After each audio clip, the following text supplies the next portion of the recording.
Puno pa rin po ang ating simbahan. Bakit kayo naririto ngayon? Hindi nyo ba alam na mayroong bagyong Krising? At alam naman po natin maraming syudad dito sa Metro Manila, ang mga pasok ng mga estudyante ay sinuspinde. At malamang sa malamang, kanina pagkagising ninyo, inalam nyo ang weather forecast, inalam nyo yung latest na balita, marahil tinignan nyo yung langit, naku, madilim. Anong oras na pero parang madaling araw pa. Malamang sa malamang, naisip nyo yung magiging mahirap na pagbabiyahe ninyo at malamang sa malamang yung posibilidad na mababasa kayo o mahihirapan kayo sa pagkuha ng sasakyan. Pero pumunta kayo. Dumating kayo. Nagsimba pa rin kayo sa Quiapo. Ang tanong, sino ang tama? Kayo po ba na nakarating dito sa kabila ng kalagayan ng ating panahon? O doon sa mga nanatili na lamang sa bahay at nanood na lamang ng live stream ng Quiapo dahil nakita nila ang kanilang sitwasyon at minabuti nilang tumigil na lang sa bahay? Sino ang mas tama? Kayo po ba? O sila? Kanino mas masaya ang Panginoon? Sa inyo po ba? O sa kanila? Ano po sa tingin ninyo? Kahit ano pa po ang ating naging dahilan ng ating pagpunta o kaya pagtigil sa bahay, ito po ay hindi po dito nananangan kung ano ang tama o mali. Ibig sabihin, hindi ko masasabing mas tama kayo at mali sila, o tama sila at mali kayo dahil sa lagay ng panahon. Ano po ang dapat na malinaw sa atin, anuman ang inyong naging desisyon?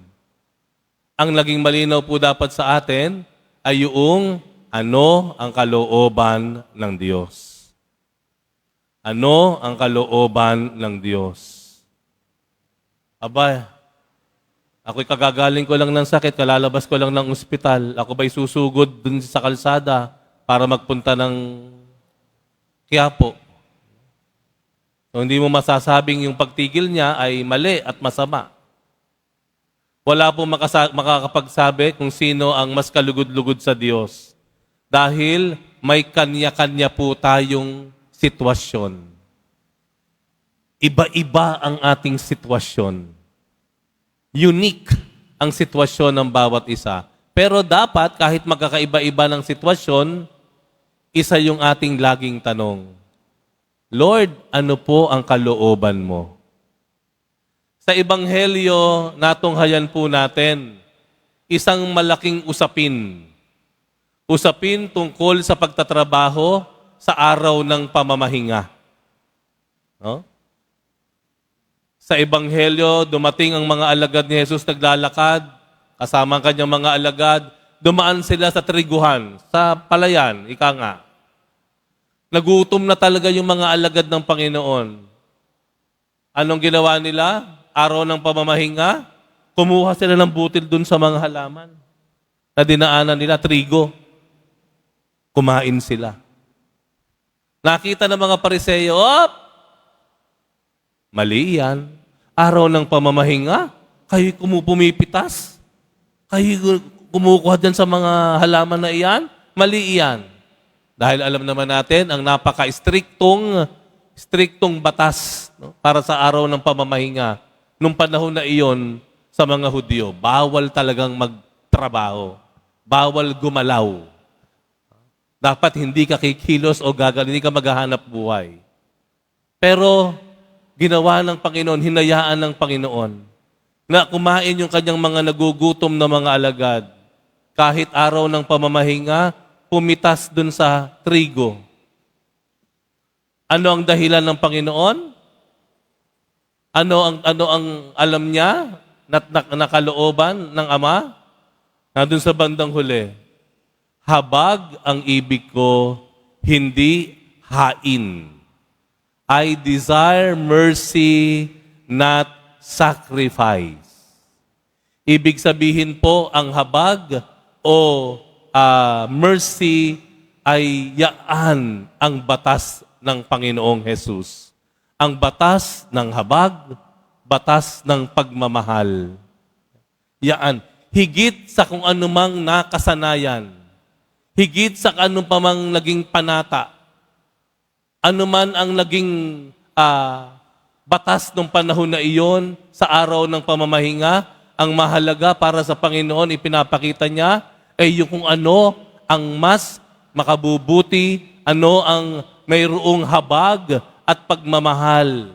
At yun ay pakainin yung kanyang mga alagad sa gitna ng kanilang pagkagutom. Tayo po, may mga panata po tayo. Panata.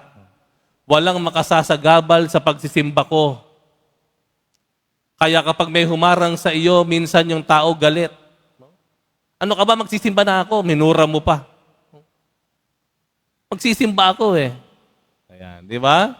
Makikita niyo pagkakaiba ng dalawa. Panata mo versus yung paggalang mo dun sa tao. May mga panata tayo. Tingnan natin kung yung panata ba natin ay nakakasagasa na tayo. No? Nang dangal ng iba. Di ba? Yung panata ba na atin ay nagiging dahilan para makaligtaan natin ang kapakinabangan o kapakanan ng iba? Ang iniisip lang natin, yung panata natin, wala na tayong pakialam sa kapwa natin? Hindi ganon ang ibig sabihin ng Panginoon. Nung sinabi niya na, habag ang hain ko, hindi hain. Pagmamahal ang ibig ko, hindi ang panata. Higit sa panata mo, pagmamahal. Higit sa panata mo, paggalang sa iba. Higit sa panata mo, pagmamalasakit sa iba. Yun ang malaking pagkakaiba noon. Meron pa halimbawa. Nandun kayo, mga driver dito, nandun kayo halimbawa. Nasa traffic light kayo, red. Nandun kayo sa unahan, nakamotor kayo, nakasasakyan.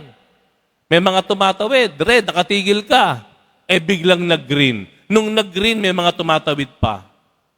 Ika nga, green, nasa iyong karapatan na umandar. Green eh. Pero papaandarin mo ba yan? Itong may mga tumatawid. Sasagasaan mo ba sila? Hindi mo gagawin yon. Bagamat nasa iyo ang karapatan, pero hindi mo gagamitin iyon dahil tinitingnan mo ang kaligtasan ng iba. O yung mga may utang. Sino po dito ang may mga taong may utang sa inyo? Ha? Yung mga naghihintay ng bayad, ng kabayaran sa utang. Ha? Mga napako na raw sa kanilang mga pangako. Ayan. No? Ayan, di ba? Dumating yung singilan. Eto na, pinuntahan mo, sinadya mo. Nung nakita ko, naku, pasensya na po. Kinapos ng budget sa bahay. Kailangan ko magbayad ng tuition ng anak ko. Pasensya na po, kuting palugit naman po. Bagamat ikaw ay nasa iyo ang kalahat ng karapatan, no? Para singilin mo siya, nagtumulong ka na nga sa kanya nung siya'y nangangailangan. Ngayon naman, sabi mo, ako naman ang tulungan mo. Ako naman ang pagbigyan mo. Bagamat nasa iyo ang lahat ng karapatan na makuha ang bayad, pero sa sandaling iyo, naramdaman mo, sincero naman eh. Sincero, totoo namang may nangyari. Ano gagawin mo? Sasakalin mo ba yan? Hindi. Uunawain mo na lang uli. O sige ha, sa susunod na linggo ha, inaasahan kong bayaran mo ako. Nakita niyo pa pagkakaiba ng dalawa? Bagamat nasa iyo ang lahat ng karapatan.